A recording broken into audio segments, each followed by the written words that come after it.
On October 23, 2024, in Minneapolis, Davis Mattori was trimming a tree in his front yard when his next-door neighbor allegedly shot him in the neck. David Mattori trimming a tree outside his Minneapolis home Wednesday when, according to court documents, a bullet was fired from his neighbor's upstairs window. The bullet went down through my neck and then all the way back to my spine. Mattori told NBC affiliate KARE 11 he's also recovering from broken ribs and a concussion. Adding, the last 11 months since he and his wife moved in, they've been living a nightmare next door to John Shawshak. Court documents show the victim called police 19 times prior to the shooting for incidents including harassment, hate speech, and verbal threats. It also says Shawshak suffers from mental illness. Shawshak has been charged with attempted murder, but he is not in jail. Police allowing him to stay in his home because they say he's a threat to himself and others. The likelihood of an armed, violent confrontation where we may have to use deadly force with the suspect in this case is high. Police say Shawshak rarely leaves his home, and the department has not set an arrest date. We are not going to bust the door down, guns blazing, and get into a deadly force situation, but we will ensure the community will be safe. New video tonight shows this story is causing quite a stir at City Hall. That is a top cop clashing with a city council member behind closed doors. Tonight, the victim just wants something to be done about the danger next door. New video shows his neighbor dumping strange substances in his yard several times. Part of a harassment campaign that escalated to this. And less than 24 hours since we first showed you Davis Mattori getting shot right outside his home, a slew of new charges, including attempted murder, filed against next-door neighbor John Shawshak. Shawshak now with 3 warrants out for his arrest. WCCO's coverage prompted a response from 5 Minneapolis City Council members Friday. A letter sent to both the mayor and police chief saying, quote, "We are writing today in utter horror at MPD's failure to protect a Minneapolis resident." Police Chief Brian O'Hara. It's beyond disappointing. I did not receive one single phone call from an elected official asking for facts. In addition, the situation escalated in part by actions that were precipitated by the victim. Mattori responding. He's a liar. He's a nothing liar. O'Hara says they've been trying to safely arrest him since April, waiting for him to leave his home. So why don't they go into his house and arrest him? If we did go in with a SWAT team and wound up in a deadly force situation, the headlines would read, MPD shoots a mentally ill person. The police chief just came out and said he cares more about optics. Council member Andrea Jenkins followed O'Hara after the press conference. Please, sir, I sent you an email this morning at 8:30 about this situation, asking for facts. I have not, I heard from... You have my phone number, you can call me if you want to talk. So you don't respond to emails? We have to take criminals off the street. So I'm not a police officer. I don't know how that gets done, but I know it needs to get done. You talked to Davis in the hospital tonight. How is he doing? Well, he's still hanging in there. He's still not sure when he'll be able to leave the hospital. He's still dealing with bleeding in his lungs, and that bullet is, of course, still inside him. Minneapolis Police Chief Brian O'Hara apologizing to a man who was shot while trimming a tree. The suspect is the next-door neighbor who has not yet been arrested. Leon Purvis spoke with the victim moments after he was released from the hospital. How is this victim doing? Right now, the victim is trying to piece together why his neighbor hasn't been arrested for him. Police say they're trying to do it safely because police consider the neighbor, John Shawshak, armed and dangerous. The chief said what happened to the victim shouldn't have happened. He tried to kill me, and if it worked for a few inches, I would have been dead. Mattori just got out of the hospital Sunday. He can't go home and recover because Shawshak is still in his home right now. Essentially, I'm homeless until the cops decide to go and somehow capture John. Shawshak has been civilly committed in the past. Court documents show Shawshak has an extreme risk protection order. It shows he threatened to kill a neighbor multiple times, made threats to shoot sister, and slashed an off-duty police officer's tire. Shawshak faces second-degree attempted murder, assault, and harassment charges after investigators say he shot Mattori. In this particular instance, we failed this victim 100%. because that should not have happened to him. Sunday, Minneapolis Police Chief Brian O'Hara apologized for his officers' response to the situation. The Minneapolis police somehow did not act urgently enough to prevent that individual from being shot. Moturi's wife, Caroline, has been back to their home 2 times with a police escort. She tells us a lieutenant asked her to be patient with the police department. I said, patience is what has gotten my husband shot. We've been patient for over a year. Chief O'Hara is letting everyone know they're working on arresting Sawchuk. I'm sure most of the residents there know we have been there 24/7 the last few days. We have been trying to get this person into custody safely. I'm grateful that we have moved towards some justice and some accountability, but it came 2 days too late. The mayor responding to the criticism from some city council members, calling it destructive towards efforts to rebuild public trust. This feels a whole lot more like politics than it does like somebody that's trying to find a solution. There is nothing political about making sure that we keep our residents safe. And there's nothing political about making sure that we hold our leaders accountable. Wanted posters call him armed and dangerous. Cops say he suffers from a paranoid personality disorder. And get this, Sawchuk wasn't hiding out. Minneapolis police knew exactly where he was, inside his house. Cops say he was known to have weapons, even explosives with him, and they didn't want to arrest him there to avoid bloodshed. The problem was, he rarely left his house.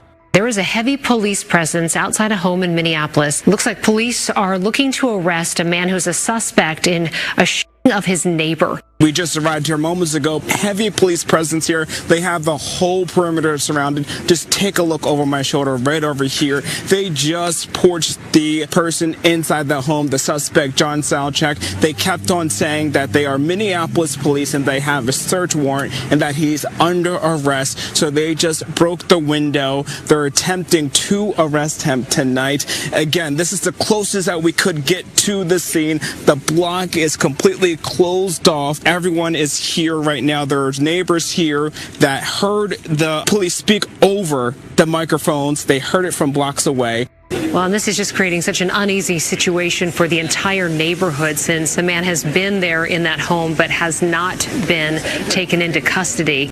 Early today, cops finally arrested Sawchuk after a 5-hour siege. John Sawchuk, you are under arrest. Make it through the rear door now and follow the commands of officers. A police vehicle called a Bearcat ripped out a window, and cops threatened to fire gas grenades into the house. That's when the 6'3" suspect finally surrendered. He's charged with attempted murder. Now cops are apologizing, saying they should have acted months ago before the shooting. Yes, we failed this victim. He should not have been shot. Sawchuk is now facing several charges, including attempted second-degree murder. Sawchuk is scheduled to make his first court appearance tomorrow afternoon. He remains in custody tonight, but there's already questions about what will happen to this home and whether Sawchuk could return if he's ever released. Many were relieved the next morning when they learned the man inside, John Sawchuk, did come out peacefully and no one was hurt. I just came by here to see, what does this look like? Because I heard it. Joe Goggins says this was the outcome he was hoping for. At the same time, he says many neighbors are still wondering why the arrest didn't happen sooner. He says Sawchuk's name came up several times during the neighborhood's National Night Out event in August, and he says many of those issues have been going on for years. So there's this balance. It's like, way to keep the block safe in this particular situation, but could we have avoided the neighbor getting shot? And there it goes. Fellow neighbor Kimber Fisher recorded the police standoff on her cell phone, and she also wants to know why Sawchuk wasn't arrested immediately. There's somebody who's very, very dangerous that needs to be taken care of, even if he is mentally ill. Something needs to be done for the safety of everybody else as well. And clearly they can do it in a safe manner. We did make an arrest. Mayor Jacob Fry understands the criticism, but he argues police had to create a plan that would keep everyone safe, and that takes time. But it was consultation with family members, with the psychiatrist, making sure that the negotiation team was there, making making sure that we had every possible safety precaution to protect people in the surrounding neighborhood. And the next door neighbor here who was shot earlier in the week is back home from the hospital. He is focusing on his recovery at this time. A warrant was issued the next day for John Shawchak, 54, but it wouldn't be until 5 days later when he was finally arrested. And MPD failed to act until the city council put pressure on them. Maturi was able to return home today now that Shawchak is in custody. I'm looking forward to being able to recover and safety and peace from my home. Davis Maturi and his wife pulling into the driveway of their home at last. How are you feeling? Relieved that John's finally where he needs to be. Sadly, I had to come to this after so many times of trying to get help. He says he was discharged from the hospital Saturday, but has been staying with a relative since. I couldn't come home because, the man who tried to murder me was next door. The cops didn't seem to be doing anything, so, disappointing. Next door, police still processing Shawchak's home after an hours-long overnight standoff. At about 1:24 a.m., he emerged from the rear of the residence and surrendered. Police Chief Brian O'Hara standing with Mayor Jacob Fry, defending why the arrest didn't come until a year after Maturi started calling police with concerns. This is an example of what de-escalation looks like and how we strive for every day peacefully resolving situations. What we had tonight was an extraordinarily dangerous situation. You have an individual with mental illness, likely possessing firearms, with knowledge of devices, and all this happening in a residential area. Our officers did this the right way. I'm still very upset about that. What the police did. And, I got a my back, my spine actually. Broken bones. Yeah. Terrible. Now, just within the last half hour, Chief O'Hara says he's ordered a full post-incident review into the department's efforts leading up to the shooting here. In a separate statement, the mayor says he supports the chief's decision. Today, John Shawchak faced a judge for the first time for second-degree attempted murder and other charges. He's accused of shooting his neighbor, Davis Maturi, in the neck as he cut down a tree last week in his front yard. In court today, while arguing bail, Hennepin County prosecutor brought up that Shawchak had a civil commitment in 2016 that expired in 2017, and that 10 people had filed restraining orders against Shawchak in the last 15 years. The public defender saying he denies the current allegations against him and that he has no felony convictions. The judge gave Shawchak a $1 million bail with no conditions, or $600,000 with conditions that include, in part, a 3-block no-contact order with Maturi or his wife, which means he could not live at home. He also cannot have firearms. He would be on electronic home monitoring as well. Shawchak said he could not make bail and repeatedly asked the judge how he can file a restraining order against the Maturis, who, quote, keep coming on my property. He also accuses them of stalking him. His attorney explained to him now was not the time to discuss that. You're a vandal. Stay away from me. The victim in this case had filed 19 reports with Minneapolis police regarding Shawchak. Maturi even documenting some of the issues on video. Those reports included vandalism, theft, and threats of violence. Currently, Shawchak remains in the Hennepin County Jail. The community was outraged, as they should be.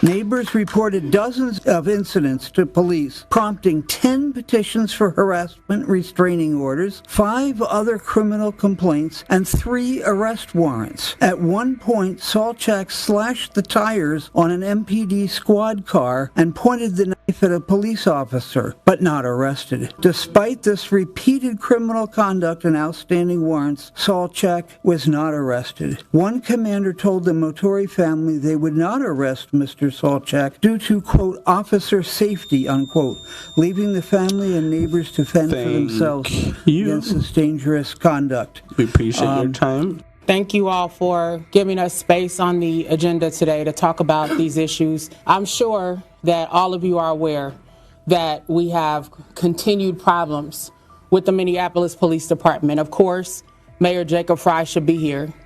Of course, Chief Brian O'Hara should be here. And the new commissioner, Todd Barnett, should be here as well to hear what the public has to say, to hear their frustration. I am one of those folks who's calling for the chief to be fired. I'm not going to give him a pass because he knew the job that he was signing up for, and that was to help reform the culture of the Minneapolis Police Department. And instead of him exhibiting the kind of leadership that we asked for, we've had to deal with lies from him, from when he sat in the room while Tyler Timberlake, an officer in Virginia who had kicked a defenseless black man after George Floyd, wound up costing the city money, and guess what? He got hired by Chief Brian O'Hara at the Minneapolis Police Department. That is a problem when we're talking about a cultural shift. And then today some news came out that Lou Bellamy's family settled a lawsuit with Hennepin County for $3.4 million. Lou Bellamy was a black man in this community, the family of the folks who founded Penumbra Theater, one of the powerful theaters in our state and in our country, and they let that man die, right? The problem, though, aside from the fact that the condition was treatable, is the fact that a deputy by the name of Lucas Weatherspoon sat there smiling as Lou Bellamy was writhing in pain. Earlier this year, we wrote an op-ed in the Star Tribune, and we pointed out that Lucas Weatherspoon had been hired by the Minneapolis Police Department. So tell me, how is that going to lead to a cultural change when the same thing happens over and over again? John has terrorized our neighborhood for years. I do not use that term lightly. Our fear is that he will be released again to our community or another community. Yes, John has mental health issues. None of these issues prevent him from planning, from carrying out systematic acts of terrorism and aggression. He is not a new problem in our neighborhood. I have been on the LNA board. I have been on the Crime and Safety Committee. Nothing happens. My neighbor, 70 plus years old, was threatened by John with a 2x4. Were we notified that he had a gun? She is in direct sight from his window into hers. We heard about the incident of Mr. Maturi from the news. This is disgusting, and it really has to stop. Sawchuk has been an issue for the community for over 15 years, with 10 others taking out restraining orders on him. Why didn't the police act faster to protect Davis and the community?